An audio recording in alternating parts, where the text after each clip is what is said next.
Assumption 2.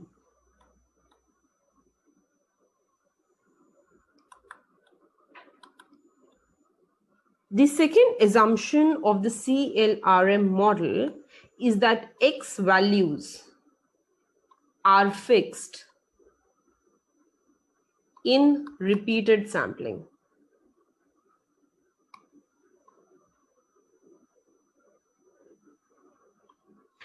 Now, this would be a little contradictory with the next, with one of the other assumptions that I do, but you have to kind of understand both of the assumptions very clearly.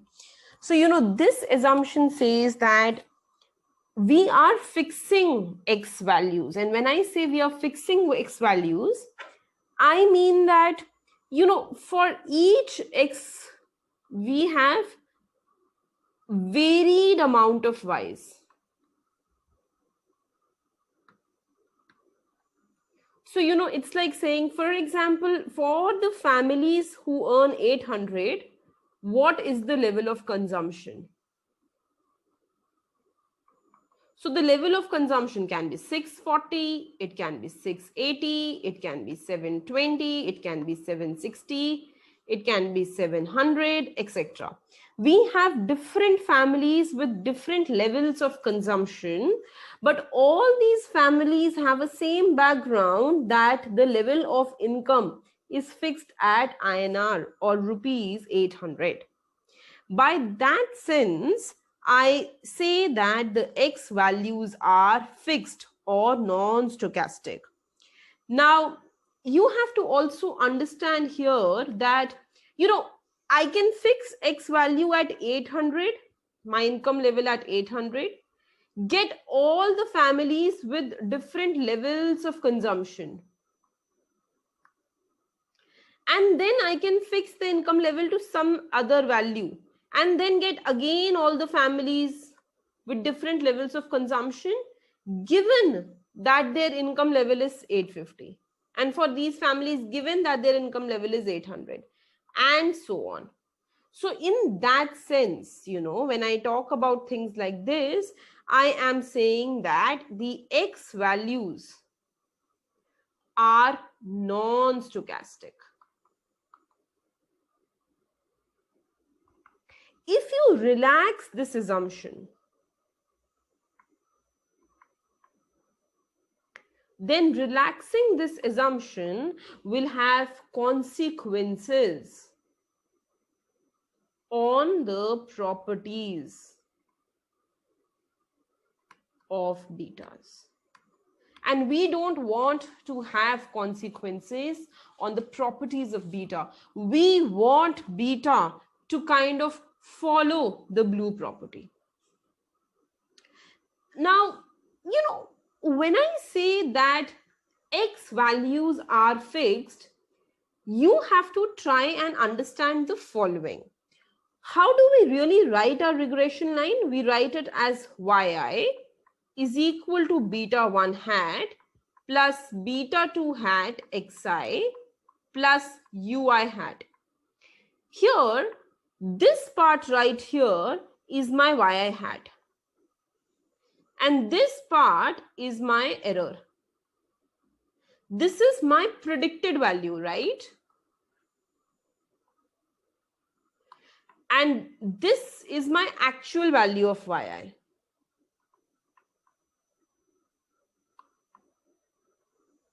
So what we really have is that the actual value of yi is predicted value plus the error terms.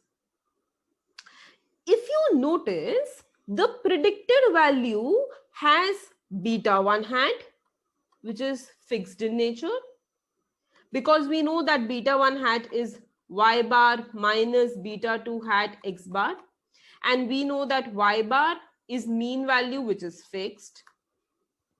Beta 2 hat, which is summation x minus x bar,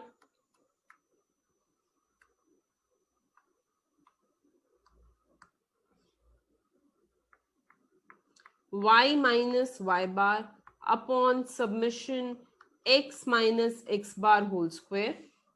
So we know that, because X just consists of X's and Y's, beta 2 is also fixed. And beta 1 hat is also fixed because again, X bar is fixed. And we kind of assumed right now that my Xi's are fixed in repeated sampling. As I go from one sample to another, I actually hold the level of income constant, but I see how my consumption fluctuates from one sample to the other. So ideally, my X's are also non-stochastic. So because beta 1 hat is non-stochastic,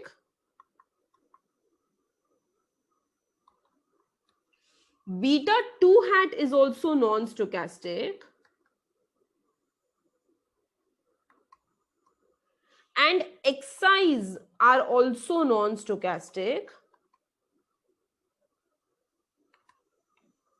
we can really say that beta 1 hat, which is non-stochastic, plus beta 2 hat, which is non-stochastic, into Xi, which is non-stochastic, this entire term together,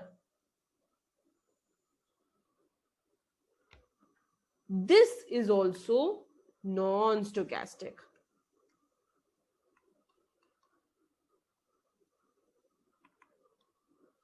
So ideally, I am saying that this predicted value right here, yi hat, is going to be a fixed value, or it is going to be a non-stochastic value.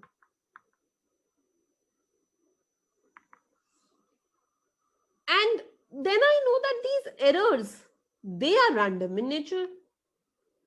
They keep changing.